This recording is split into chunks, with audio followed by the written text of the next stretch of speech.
زده به هموطن عزیز، طالبا یک غلط کردن. هموطن عزیز، ما شما را خداوند عقل داده.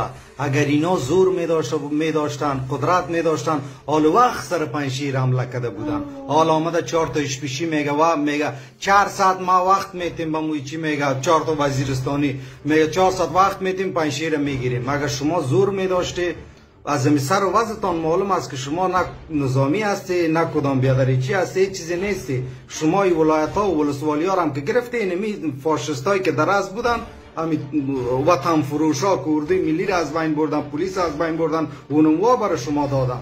شما اگر زور می داشتی حالی وقت پنجشیر گرفته بودی. چرا دندراب می شو جنگ شده 100 نفر دیگه تان لاشایش افتیده مثل سگ باره پشه زده ایشان همیال دندراب. شما اما اندراب نتونستی بیادر نگاه کنی. شما اگر زور می داشتی، قدرت می داشتی.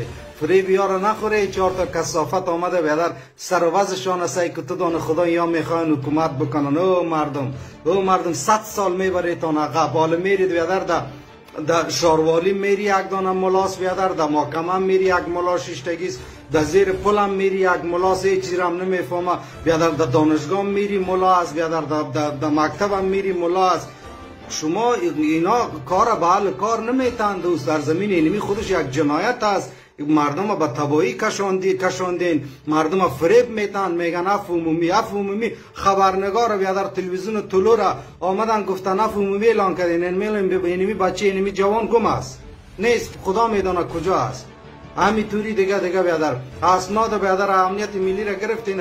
کسایی که کار میکردن اینمی ما اسناد دست اینمی افتیده در خانه میرن بیادر میکشن، اونو پشت جوانا میگردن، کسایی که در امنیت بودن، در اردو بودن، میگردن از خانهایشان میکشن بیادر، همو تو میبرن بیادر پشت پرده از بین میبریشان. میگن چی؟ ما عفو عمومی اعلان کردیم. عفو عمومی همی است. او کثافتا یک ذره شرم بکنه. او ملا خنزیر، او ملا برادر خنزیر، تو خنزیر هستی، تو دا خنزیر بچه ای، تو والله که انسانی، تو والله که تو خودت آمدی در تیاره امریکایی ها نامدی. او ملای امریکایی، او ملای امریکایی، او ملا برادر، تو خودت همین تندار در چی تیاره پایین شدی؟ در تیاره امریکایی پایین نشدی. او خنزیر.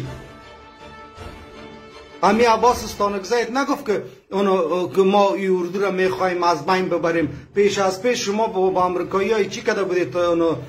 به توافق رسیده بودید که حکومت اردو را بیادر از بین ببره.